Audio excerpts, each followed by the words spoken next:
Ya, muy bien. Entonces, vamos a ver la teoría de diseño de sifones invertidos. Entonces, para diseñar sifones invertidos hay que tener ciertas consideraciones.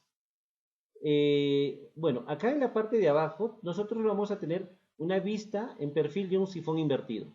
¿Ya? Tenemos una vista de un sifón invertido. Entonces, lo que hay que tener, para diseñar este sifón invertido, hay que tener ciertas consideraciones.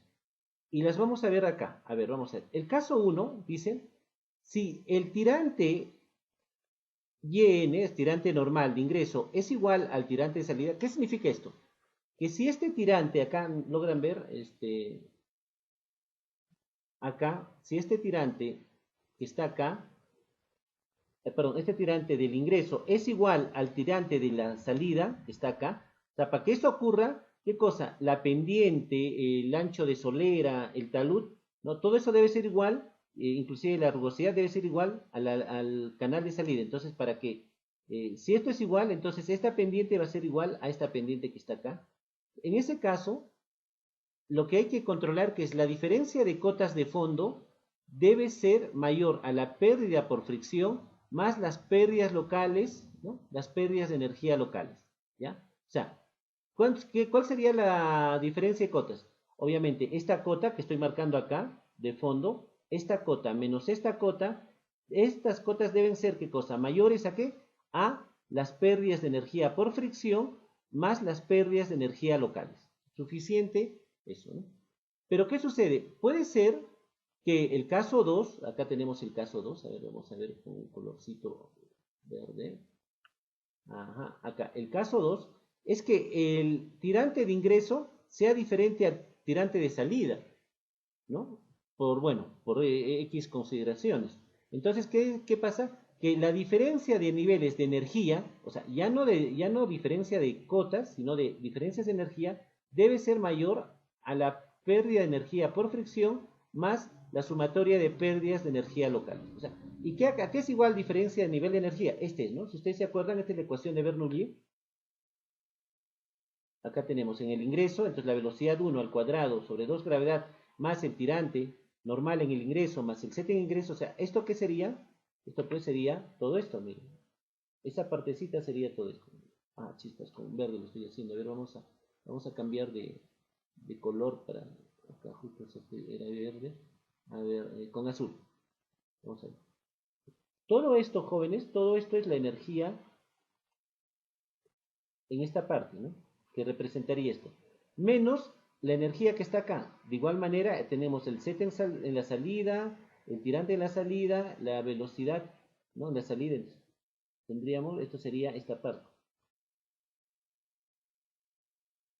¿no? Entonces, si yo resto esto menos esto, estos dos valores, ¿qué tienen que ser? Mayores a obviamente, a la sumatoria perdón, a la pérdida de energía por fricción más la sumatoria de pérdidas de energía. Entonces, lo primero que uno tiene que determinar, ¿qué va a hacer?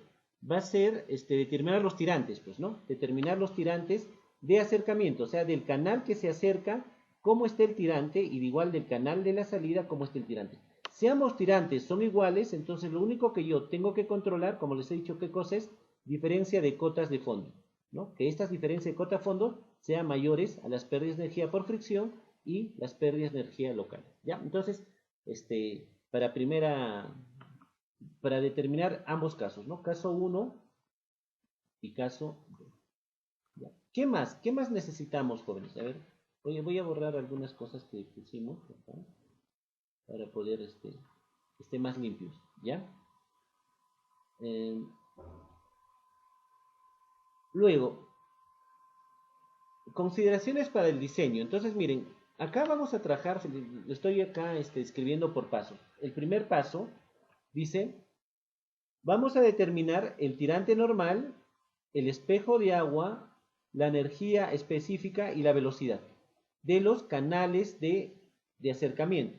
Entonces, para lograr esto, ¿qué forma utilizamos? Pues la fórmula de Manning, ¿no? Ustedes se acuerdan que esta es la fórmula de Manning, ¿no? En el cual área, ¿qué cosa es igual? Área es igual al radio hidráulico, el radio hidráulico es igual área entre perímetro mojado, ¿no?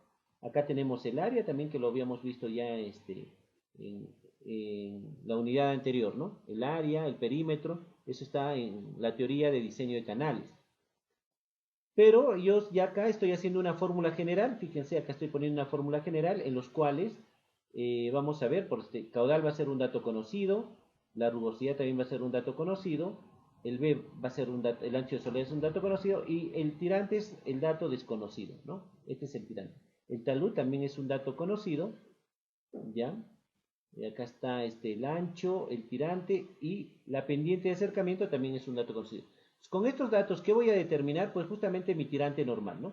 Para esto existen programas, y ustedes conocen, uno de los cuales es el programa Hidral, ¿no? El Hidral, el otro es el H-Canales, ¿ya? Que nos van a dar todos estos datos. Acuérdense también que este es el espejo de agua, ¿no? Este es el espejo de agua, que va a ser B más 2 veces YZ. Esta es la energía específica, también que ustedes ya lo conocen, ¿no es cierto? Y finalmente la velocidad, pues es caudal entre área, ¿no? Entonces, estos son datos que ustedes tranquilamente, digamos, el tirante se puede hallar tranquilamente con la utilización de software, ¿no? De software. Ese sería el paso 1, determinar los tirantes de acercamiento, ¿no? El tirante del canal de acercamiento, y si son iguales, pues bueno, con el de salida, si son iguales, solamente determinamos este tirante. ¿Qué más? El paso 2 dice determinar el área, ¿no? Coma, la sección, velocidad y pérdidas por fricción en el sifón. Entonces hay que determinar el área. Obviamente ya sabemos que el caudal va a ser un dato, ¿no? Indudablemente en estos casos nosotros sabemos que el caudal es un dato, no es que yo voy a determinar el caudal es un dato, jóvenes, que va a venir pues de, digamos, provenientes de la demanda hídrica, ¿no? Entonces, pero para determinar el área yo tengo que tener las siguientes consideraciones, miren, y esto es muy importante, ¿ya? Dice, la velocidad en el conducto del sifón debe ser, ahí está, un tema de velocidades, sí o sí, en sifones se maneja velocidades. Dice, si la relación L entre diámetro, digamos si es sección circular, o digamos si fuera sección rectangular sería pues L entre uno de los lados, ¿no? Si esto es menor a 200, la velocidad debe ser mayor a 1.65 metros por segundo, ¿ya? Si existe esta relación, o sea, si el L entre el D, digamos que sea el diámetro, es menor a 200, entonces la velocidad podría ser mayor, igual a 1.65 hacia arriba, ¿ya? Pero caso contrario, y esto es lo que es recomendable, jóvenes, siempre conviene que la velocidad sea mayor a 2 metros por segundo. ¿Por qué? ¿Por qué la velocidad debe ser mayor a 2 metros por segundo? Porque fíjense que el sifón tiene esta forma, miren, es un sifón invertido, pues. Entonces acá existe bastante posibilidad de que en el fondo, acá, las partículas sólidas se sedimenten, ¿ya? Se sedimenten, ¿no? Por más de que yo tenga acá una válvula de limpieza, se sedimenten. Es que con una velocidad de 2 metros por segundo, yo aseguro la autolimpieza de mi sifón, ¿no? Porque acá va a estar acá mi flujo. Entonces yo aseguro con 2 metros por segundo. Y es lo que vamos a utilizar en los problemas, ¿no? Vamos a utilizar, conviene que sea, bueno, en realidad, pues va a depender también de este valor, ¿no? Podríamos manejar 1.65, ya 1.65 metros por segundo ya es una velocidad también elevada, ¿no? Es elevada. Entonces, bueno, pero podemos manejarlo. No conviene, jóvenes, que sea menor de 1.65, ¿eh? No conviene. Si ya de entradita este proyecto ya es rechazado, ¿no? Rechazado. Si la velocidad en el sifón es menor a 1.65, el proyecto es rechazado. Tenemos que estar sí o sí encima de 1.65. Pero obviamente verificar siempre este valor, ¿no? El entre D debe ser menor a 200. Caso contrario, sí o sí, 2 metros por segundo. Este es un tema importante. Luego, dentro del paso 2, pues vamos a tener paso 2.1, determinar el área del sifón. Y ustedes saben, como yo tengo mi caudal y tengo mi área, digamos, voy a asumir 2 metros por segundo, pues yo determino mi área, ¿no es cierto? Y va a depender de cada tipo de sección, acá abajo, en el paso 2.2, va a determinar del tipo de sección. Puede ser, si es circular, ustedes jóvenes saben que esta es la fórmula del área circular, ¿no? Este es circular, acá está su área. Despejo simplemente el diámetro, ¿ya? Y ya tendría mi valor de diámetro que yo va a tener mi sifón. Si es cuadrado, ustedes saben, jóvenes, área es igual L por L al cuadrado. Entonces mi valor de L, del valor de L, va a ser raíz cuadrada de A, ¿no? ¿Dónde lo he encontrado A? Acá, pues con la fórmula anterior, ¿no? El área del sifón. ¿sí? El área del espejo. Y si es rectangular, miren, si es rectangular, pues el área va a ser B por H, ¿no? Y se recomienda que la relación H entre B sea igual a 1.5, ¿no? Que el H sea 1.5 veces más grande que el B. Así recomiendan que sea. Por lo tanto, nosotros sabemos que va a ser 1.5b al cuadrado, si reemplazamos esta relación, y mi ancho B va a ser área entre 1.5 raíz, ¿no? Raíz. ¿Ya, jóvenes? Entonces, acá, se dan cuenta, ¿no? Simplemente acá, este H, acá yo tengo H, y este es 1.5, esto pasa acá, B. Por lo tanto, si yo reemplazo esta H acá, voy a tener que 1.5b por B es 1.5b al cuadrado, pero lo que está acá, ¿no? Lo que está acá. Entonces simplemente despejo el B, determino eso, y el H es 1.5. O sea, si es rectangular la sección del sifón, ¿no? Bueno, en todo caso, si es cuadrado, por decir, podría ser de concreto armado, ¿no? Esto también, si es rectangular, es de concreto armado, porque yo no voy a encontrar, pues, claro, podría ser piezas prefabricadas, ya prefabricadas de concreto armado. En cambio, si es del diámetro, si es circular, entonces acá obviamente son tuberías comerciales, ¿no? Son tuberías comerciales, ¿ya? Acá, en el caso, bueno, acá lo había indicado, en el caso de secciones circulares, se debe escoger el diámetro comercial, ¿no? Por supuesto, pues, ¿no? Y en las otras secciones, redondear por efectos constructivos, claro, o sea, digamos, vamos a ver si es una sección cuadrada que me sale 0.68, conviene que lo redondee a 0.70, ¿no? Por efectos constructivos. Ya. Luego tenemos el paso 2.3, ¿no? Dice, determinar las pérdidas por fricción en el sifón. Ah, ya, pérdidas por fricción. Si ustedes se acuerdan, pérdidas por fricción, como esto va a trabajar a presión, recordamos pues la fórmula de Hazen-Williams, ¿no? ¿Ustedes se acuerdan la fórmula de Hazen-Williams? Es esta que está acá. Está acá. Velocidad 0.849 por coeficiente C, radio hidráulico a la 0.63 por pendiente a la 0.64, donde el radio hidráulico, ya ustedes saben que en el caso de tuberías es D cuartos, ¿no? D cuartos, entonces simplemente en el caso de tuberías, ¿no es así? Y en el caso que no fueran tuberías, el radio hidráulico aquí es igual área entre perímetro mojado, ¿no? Entonces el radio hidráulico es todo el área, obviamente, y el perímetro mojado es todo el perímetro mojado, ¿no? Entonces, cuando es eso. Y ese valor de S, ¿qué cosa es? ¿Se acuerdan ustedes? El valor de S no es otra cosa que la pérdida por fricción entre la longitud, ¿no? Entonces, a veces lo que nos va a interesar es este valor, la pérdida de energía por fricción. Y simplemente lo despejo y acá está, ¿no? Simplemente despejar, jóvenes, y va a ser este valor que está acá, ¿no? Entonces se despeja ese valor, ¿ya? Ahora, cuando nosotros, si la tubería, digamos, del sifón va a ser PVC, ¿cuánto tengo que aplicar? Su C, ¿cuánto es? 150. Pero si es concreto, va a valer 110. ¿Ya? Va a depender, ustedes saben, el coeficiente C de Hazen-Williams va a depender del material que se esté utilizando. Luego tenemos la fórmula de Manning, ¿no? Vamos a chequear también con la fórmula de Manning, ¿ya? Vamos a chequear también con la fórmula de Manning. Esta es la fórmula de Manning, ustedes se acuerdan muy bien, esta es la fórmula de Manning. Velocidad es igual 1 sobre n, que es el coeficiente de fricción de Manning. Radio hidráulico a la 2/3 por pendiente de 1/2, ¿no? Entonces ya sabemos que el radio hidráulico, ¿qué cosa es? Área entre perímetro mojado, acá está. La pérdida de energía, este S es, acá está, diferencia, pérdida de energía por fricción entre L, simplemente despejo, yo acá tengo una fórmula, ¿no? ¿No? Que es esta fórmula despejando el HF, ¿ya? Entonces, cuando hagamos el problema vamos a ver. Pero el N, ¿cuánto es el valor de N, jóvenes? El N del PVC es 0.009 y el N del concreto es 0.014, ¿no?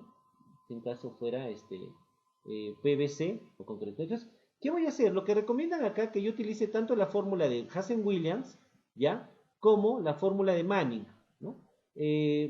También se podría utilizar con la fórmula de Manning para tuberías, ¿ya? O para, digamos, para flujos a presión en este caso, ¿no? ¿Y qué vamos a hacer? Vamos a determinar el HF promedio, o sea, con un HF con Manning y otro HF con Hazen-Williams, y hallamos el FH promedio y con ese vamos a trabajar. ¿Qué más? Vamos a pasar a otro paso, paso 2.3.4, que es chequeo de pérdidas. ¿Y a qué se debe esto? Chequeo de pérdidas. Para un cálculo inicial, ¿no? se asumirá las pérdidas locales como el 25% de las pérdidas por fricción. Miren, esto es importante. 25% de las pérdidas y se comparará con las diferencias de cotas. Ah, ¿y eso para qué es? Ahorita vamos a ver. Entonces, ¿qué hago yo? Yo voy a asumir inicialmente un porcentaje de pérdidas locales, ¿ya? De pérdidas locales. Y voy a decir que de las pérdidas por fricción, el 25% va a ser las pérdidas locales. Tentativamente, para hacer un primer cálculo, jóvenes, ¿no? Para hacer un primer cálculo. Entonces, ¿qué hago? Miren, por lo tanto, yo lo único que hago, multiplico acá 1.25 por la pérdida de carga por fricción. Y si la diferencia de cota, si la diferencia de cotas es menor, miren, entonces se continúan los cálculos, ¿no? A ver acá. No sé si esta partecita está bien. A ver acá. Yo voy a aplicar un factor de 1.25 por las pérdidas, y esta va a ser, digamos, mis pérdidas totales, ¿no es cierto? Esas van a ser mis pérdidas totales, ¿ya? Entonces, si esas pérdidas, correcto, son menor a la diferencia de cotas, se continúa el cálculo. Es correcto, es correcto. O sea, ¿qué significa? De que mis pérdidas son menores, pues, a mi diferencia de cotas. Entonces se continúan los cálculos. No sé si entienden esta parte. Entonces, miren acá, lo que se quiere decir, tal vez para ampliar un poquito, porque a veces uno se puede marear. Sí, la sumatoria total de pérdidas, ¿no es cierto? Por fricción, esta partecita, ¿no? Pero yo le estoy asumiendo cuánto tentativamente primero, 1.25 por, ¿qué cosa? Por la pérdida por fricción, ¿no? O sea, tentativamente. Entonces, esto tiene que ser pues menor a la diferencia de cotas, ¿no? Tiene que ser menor a la diferencia de cotas, ¿ya? A eso se refiere, ¿no? Entonces, para que si no, no va a escurrir el agua. Entonces, acá es importante de que si esto se cumple, jóvenes, si este valor se cumple, miren acá, se continúan los cálculos, ¿ya? Entonces, chequeamos esto. Pero, ¿qué pasa? Si 1.25 por la pérdida por fricción, que es un tentativo inicial, si es mayor a la diferencia de las cotas, entonces, ¿qué se debe hacer? Se debe aumentar la sección, ¿no? O sea, ¿por qué? Porque justamente si no, no va a pasar pues la cantidad de agua que nosotros deseamos que pase por el conducto. Entonces, se debe aumentar la sección, pero ¿qué? Controlando la velocidad mínima. No es que yo pueda aumentar. Entonces, ¿se acuerdan cuánto es la velocidad mínima? 1.65, ¿no?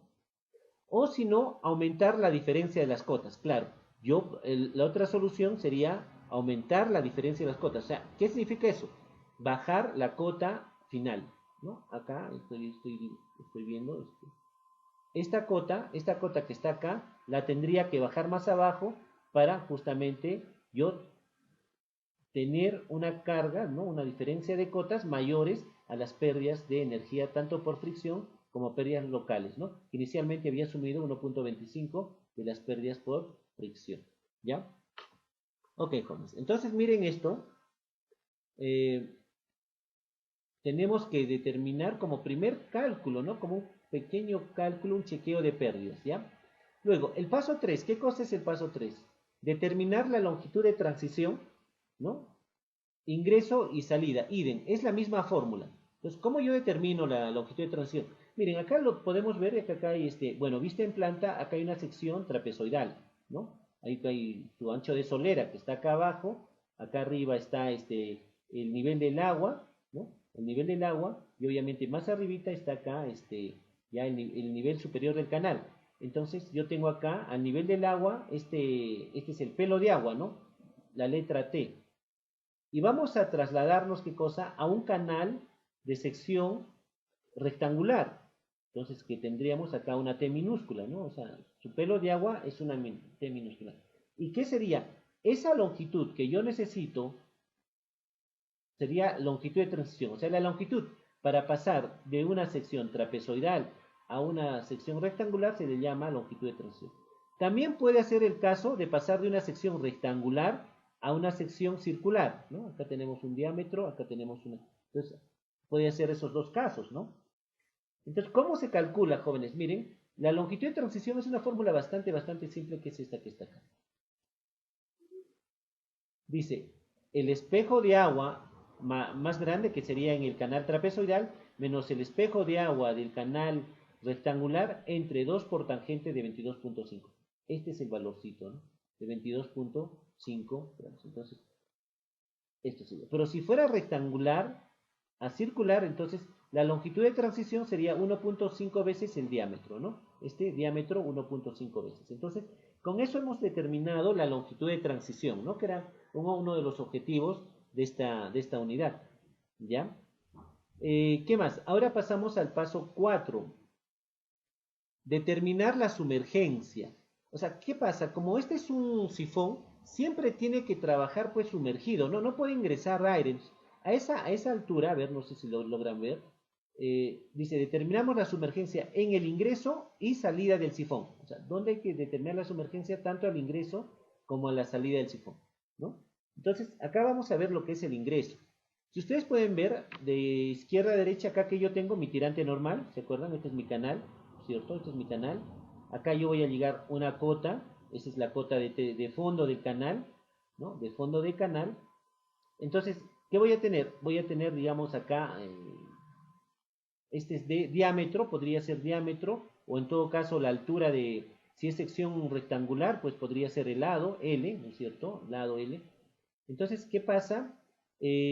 Como yo tengo una inclinación, acá, porque esto como va a bajar acá abajo, yo tengo una inclinación, entonces simplemente para determinar la altura que está acá, en esta zona, obviamente va a ser mayor pues que la altura del sifón, digamos, ¿no? El largo del sifón. Entonces, ¿qué hago? Simplemente lo divido entre coseno del ángulo, ¿no? Nos acordamos, coseno, ¿qué cosa es?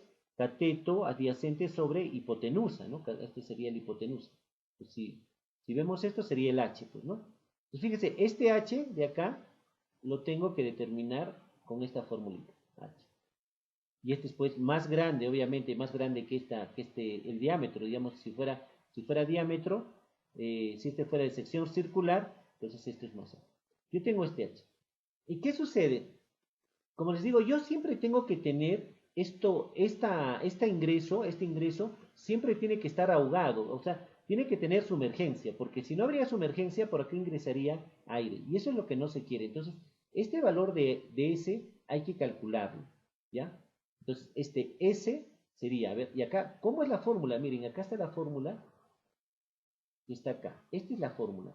Entonces dicen que la sumergencia, este valor de sumergencia, que es desde acá, desde la parte superior de la rejilla hasta el nivel de pelo de agua, dice que es igual al tirante, al Y sub n, que estaría acá, menos H medios, ¿no? Menos la mitad, y ese sería el valor de la sumergencia. Pero esta sumergencia, cuando ustedes vayan a hacer, vayamos a tener ya los datos, la sumergencia, la relación S, acá, S entre H, debe ser siempre mayor a 0.10. O sea, ¿qué es 0.10? El 10%, ¿no? La sumergencia siempre tiene que estar mayor al 10% del H. Eso significa. O sea, de este H, el 10%, ese tiene que ser siempre mayor ese valor. Pero, ¿y cuánto es la sumergencia mínima? La sumergencia mínima es 0.15. Por decir, me sale que la sumergencia sale 0.10 metros, ¿no? Entonces, el mínimo es acá, disculpen, acá le he puesto 0. Es 15 centímetros o 0.15 metros, ¿no? 15 centímetros. Si sale 10 centímetros, no le pongo 10, sino tiene que ser 15 centímetros. Entonces, esa sería la sumergencia mínima, jóvenes, ¿no? Entonces, para determinar. Y lo mismo se hace a la salida del sifón, ¿no? A la salida del sifón también tiene que estar sumergido, ¿ya? Se llama sumergencia. Bueno, entonces, hasta acá, vamos a hacer un poco de revisión. ¿Qué hemos determinado hasta acá? A ver, acá yo tengo mi gráfico, porque después vamos a pasar a pérdidas locales. Acá tengo el gráfico. ¿Ya? Hemos determinado qué cosa, mi tirante de ingreso en el canal, mi tirante de salida en el canal, ¿no? Los valores de tirante. Luego hemos determinado la sección que va a tener mi sifón, para lo cual, ¿qué es lo que tengo que ver? Tengo que indicar que la velocidad debe ser mayor a 1.65, ¿no? Entonces, un primer cálculo yo le puedo poner velocidades mayores a 2 metros por segundo. Entonces, con esto, como yo tengo ya mi caudal, y tengo la velocidad, pues yo termino el área. Y de acuerdo al tipo que yo voy a emplear, puede ser circular, cuadrado, rectangular, determino pues las dimensiones. Puede ser el diámetro, el lado, ¿no? Que está acá. Luego, otra de las cosas que hemos también calculado es la fricción, ¿no? Hemos determinado la fricción utilizando la fórmula de Hazen-Williams y también la fórmula de Manning. Y de los dos que hemos determinado sus pérdidas ¿no? Pérdidas por fricción, acá está, hemos determinado sus pérdidas por fricción, hemos establecido un promedio de los dos. Y para un caso tentativo de cálculo, para ver cómo estamos, hemos indicado que las pérdidas locales le estamos multiplicando 1.25 a las pérdidas por fricción. Y eso lo comparo con mi diferencia de cotas, o sea, con esta cota que está acá y con esta cota que está acá. Entonces, ese es nuestro primer punto, digamos, de avance. Si en el caso de que estas cotas fueran mayores a esta pérdida que está acá, ¿no? Que hemos asumido, entonces continúo yo con el proyecto, ¿no? Con el cálculo, perdón. Pero si estas cotas son inferiores a lo que yo he determinado, ¿qué tengo que hacer? Hay varias opciones. Uno, podría aumentar la sección, acuérdense, porque si yo aumento la sección, ¿qué voy a tener? Voy a tener pues menor velocidad y como voy a tener menor velocidad, voy a tener también menor pérdida por fricción, ¿no? Voy a tener menor pérdida por fricción y puede salir. O lo otro, ya caso extremo, de que yo esta cota la tenga que bajar, ¿no? Lo tenga que bajar para que mi diferencia de cotas, tanto del ingreso como del de la salida, sea mayor, ¿ya? Luego, ¿qué más hemos visto? Hemos visto de que sí o sí el sifón debe trabajar sumergido, ¿ya? Y eso le determinamos sumergencia, acá está. O sea, sí o sí tenemos que calcular la sumergencia, ¿no? Entonces, ya hay una formulita de sumergencia que lo hemos visto hace poco, ¿no? La sumergencia, ¿ya? Bueno, dicho esto, ahora vamos a pasar a lo que son pérdidas locales. ¿Y qué pérdidas locales tenemos acá? Miren, jóvenes, yo tengo una pérdida local, acá, una pérdida local por transición. O sea, al momento de que yo voy a tener una transición de una sección trapezoidal a una sección rectangular, voy a tener una pérdida de energía, no, HLT de transición. ¿Qué más? Voy a tener una pérdida de energía local por el ingreso. O sea, basta de que esté ingresando acá, se produce una pérdida local. ¿Qué otra pérdida local voy a tener? Voy a tener una pérdida local por las rejillas, porque acá sí o sí tengo que poner rejillas, ¿ya? Sí o sí. ¿Por qué? Porque si no acá pues van a entrar elementos bastante grandes que van a obstruir mi sifón. Entonces tengo que tener rejillas. Entonces ya estamos viendo. Pérdidas, ¿por qué? Por la transición, acordémonos. Luego pérdidas por el ingreso, pérdidas por la rejilla. ¿Qué también tenemos? Pérdidas locales por cambios de dirección, ¿no? O sea, los codos, ¿ya? Los codos. Entonces yo voy a tener pérdidas de cambio pérdidas de energía, perdón, locales por cambios de dirección. ¿Qué más? Sí o sí tengo que poner una válvula de limpieza, una válvula de purga, ¿no? En el punto bajo, más bajo, tengo que poner una válvula de purga. Entonces, al momento que uno ponga el válvula de purga, acá pues va a salir una bifurcación. Entonces voy a tener que tener una pérdida de energía local justamente por esa bifurcación. Luego, obviamente, mi pérdida local de carga a la salida y otra pérdida de carga por transición acá, ¿no? Por transición. Entonces, miren, hay varias pérdidas locales que tenemos que considerar. Entonces, ¿cómo se calcula eso? Las fórmulas las vamos a ver ahorita. Estamos acá, bajamos. Estamos haciendo teoría, ¿no? Acá no hay nada de problemas. Ya cuando hagamos problemas vamos a ver. Ah, y también habíamos determinado la longitud de la transición, ¿no? La longitud de la transición habíamos también determinado. Acá, determinamos entonces las pérdidas de energía locales en la transición de ingreso y salida. Ah, muy bien, entonces vamos a determinar. ¿Y cuáles son las fórmulas? Miren, acá, esto es H, pérdida de energía L local, transición, y el I va a ser ingreso, jóvenes, ya es para, digamos, entonces, yo tengo que tener, este valor va a ser 0.1, ¿y qué voy a tener? Velocidad, acá, S dice, ¿no? Velocidad S menos velocidad CI. Ah, esta es velocidad del canal, jóvenes. Esta es velocidad del canal al ingreso. Y este BS es velocidad, debe ser en el sifón. A ver, dice ver esquema. A ver, vamos a ver el esquema, ¿no? Acá no está en el esquema. Claro, tiene que ser por la velocidad mayor, ¿no? Entonces acá, BS. Ajá. No está. porque esta es la velocidad en el canal. Debe ser la velocidad, jóvenes, debe ser esta que está acá, ¿ya? O sea, la velocidad de mi sifón, velocidad de S. Bueno, acá no se logra ver, hay un S por ahí, no veo ningún S. Ya, bueno, entonces, pero debe ser la velocidad en el sifón, pues, ¿no? La velocidad, porque justamente es transición. Yo tengo una velocidad acá, al momento que ingresa, y acá tengo otra velocidad. Entonces, debe ser la velocidad en la transición. Bueno, dice que no hay un esquema, bueno, acá tampoco no hay, ¿no? Eso yo lo hice ya hace bastante tiempo, entonces, ya, bueno, pero ahí está. Ah, miren, acá está. BS, velocidad, velocidad en el sifón. ¿Qué tal, no? Mira, acá velocidad en el sifón y esta es velocidad en el canal, pero en el ingreso. ¿No? Todo elevado al cuadrado, jóvenes, entre 2 gravedad.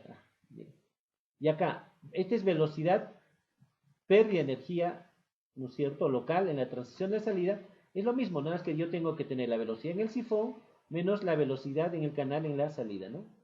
2 gravedad, entre 2 gravedad. Bueno, acá dice ver esquema. Entonces, el S, ¿qué cosa es? Velocidad en el sifón, jóvenes. No, miren, y esta es velocidad en el canal, por supuesto. Por supuesto. Ya, esas son las pérdidas por transición. Ya, pérdidas de energía locales por transición. Ahora vamos a pasar a determinar las pérdidas de energía locales en el ingreso y en la salida. Miren, acá ya cambia. Este es para el ingreso. ¿Ya? Cuando es ingreso, el valor de pérdida de energía es 0.5, velocidad en el sifón, ya no nos vamos a equivocar, al cuadrado entre 2 grados.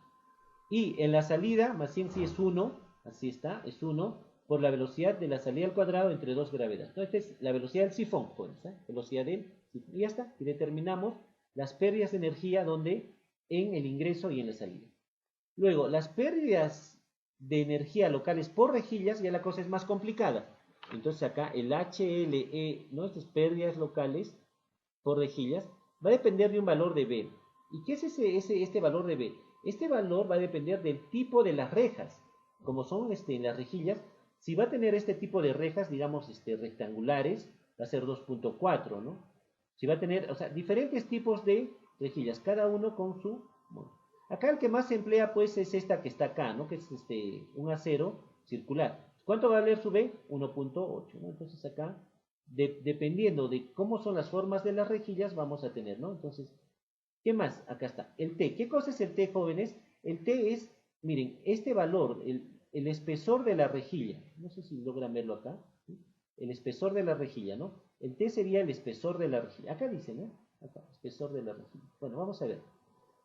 S, ¿qué cosa es? El espaciamiento libre, el S acá está, fíjense, acá, este sería como el espaciamiento libre entre rejas, pues, ¿no?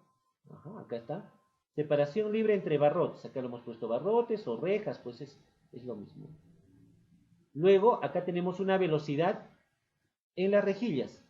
Entonces, yo tengo que determinar la velocidad. O sea, para determinar la velocidad, ¿qué tendría que hacer?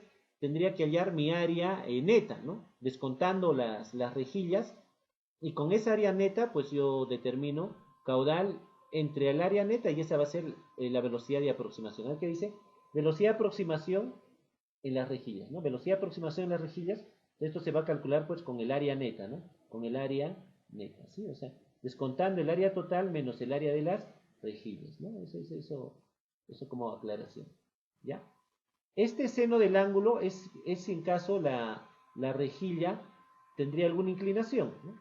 Una rejilla vertical, vamos a suponer una rejilla vertical acá, su ángulo es de 90, ¿ya? El ángulo, este ángulo sería de 90, ¿no? Sería 90. Pero digamos, si tengo una rejilla inclinada, ¿no? Perdón, sería otro caso, entonces yo tendría que ver, perdón, acá está la rejilla, la puse vertical, acá tendría que ser inclinada, ¿no? Inclinada, si digamos, puede ser así. Yo tengo otro ángulo, ¿no? Tengo otro ángulo. ¿Ya? A eso se refiere este ángulo, ¿no? El seno del ángulo. ¿Ok, jóvenes? Si es vertical, pues el seno de 90 es 1, ¿no? Entonces, no afectaría mucho si fuera vertical. Ya, muy bien, jóvenes. Entonces, esto serían las pérdidas, nuevamente, las pérdidas, ¿por qué? Por rejillas, ¿ya? Por rejillas. Luego tenemos cálculo de pérdidas de energía por cambios de dirección. O sea, estos son, pues, son los que son los codos, ¿no? Son los, acá dice codo. Esta es la fórmula, también ustedes se acuerdan, esta era la fórmula por pérdidas de carga locales, ¿no? Este valor de K es el que hay que saber. Entonces, cuando son codos mayores a 30 grados, va a ser, este valor K va a ser 0.11. Cuando va a ser codos de 16 a 30 grados va a ser 0.07 y codos menores a 16 grados va a ser 0.035. ¿No? ¿De dónde salen estas tablas? Pues ya en algún libro de hidráulica ustedes pueden encontrar estos valores, ¿no? Entonces acá son los valores de K que yo tengo que reemplazar. Y obviamente acá la velocidad, ¿qué velocidad? Pues va a ser la velocidad del sifón, pues, ¿no? La velocidad del sifón, obviamente. Acá no está ese. Velocidad del sifón, porque ya está, ¿no? Están en el sifón mismo estos cambios de dirección. Ahora, y cálculo de pérdidas de energía por bifurcación. ¿Se acuerdan? Por bifurcación, yo tengo acá, digamos, mi tubería, ¿no? Y acá sube. Entonces yo voy a tener acá una bifurcación, una T, pues, ¿no? Una T, y que voy a tener mi válvula de purga, ¿no? Acá voy a tener mi válvula, disculpen el dibujo, es una válvula de purga. Entonces, acá, esta bifurcacióncita, hay una pérdida acá, ¿no? Acá se produce una pequeña turbulencia. ¿Cuánto es el valor de K? 0.08, ¿no? De la velocidad, obviamente, del sifón. Perdón, acá, velocidad del sifón, ¿no? Velocidad del sifón. Entonces ya tenemos todos los pérdidas de energía locales, ¿no? Cálculo de pérdida de energía local, obviamente, por bifurcación.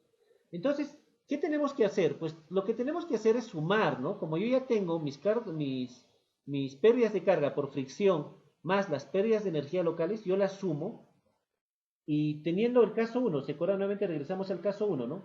Si el tirante de ingreso, estamos hablando del canal acá, bueno, tal vez no lo hemos, pero este es del canal, va a ser igual al tirante normal de la salida del canal. Entonces si son iguales, entonces se tiene que comprobar que la diferencia de cotas de fondo sean mayores a estos dos. Y ya está. Si son mayores, ok, perfecto, cumplido. Pero si en caso no fueran, digamos, si en caso no fueran, entonces nuevamente yo tengo que tomar acciones, ¿no? Porque tendría en todo caso ampliar un poco más la sección de mi sifón, digamos que sea cuadrado, o sea diámetro circular, un poco más, pero cuidado, controlando que cada vez que yo aumento la sección, va a disminuir mi velocidad, pero esta velocidad no puede ser, jóvenes, menor a 1.65, ¿no? Entonces, si en caso ya fuera menor 1.65, la otra alternativa, si no se cumpliera esto, ¿qué cosa es? Bajar pues la cota, ¿no? La cota de salida, ¿no? La cota de salida del fondo del canal, o sea, bajarlo más abajo. Pero eso es cuando, ¿no es cierto? Estamos viendo el ingreso es igual a salida. Y el otro caso que habíamos visto, si en caso los tirantes no son igual, ¿por qué no serían por qué no serían igual los tirantes? Obviamente porque el canal a la salida podría tener otra pendiente. Basta que tenga otra pendiente, ya no va a ser pues el mismo tirante que está acá, ¿no? Va a ser diferente. Entonces, en este caso, ya lo que controlo es, bueno, un poquito más de trabajo nada más. La diferencia de niveles de energía, ¿no? Tiene que ser mayor esto. Y acuérdense, esta es la ecuación de Bernoulli, pues. Esta es la ecuación de Bernoulli, simplemente que se está descontando, acá es negativo, ¿no? Esta es la ecuación de Bernoulli. Esto debe ser mayor a pérdida de energía por fricción más esto, ¿no? Y si no se cumpliese, nuevamente, insisto, podríamos aumentar también la sección o bajar el número de cuotas. Muy bien, jóvenes, entonces, estas consideraciones tenemos que tener para desarrollar el ejemplo correspondiente.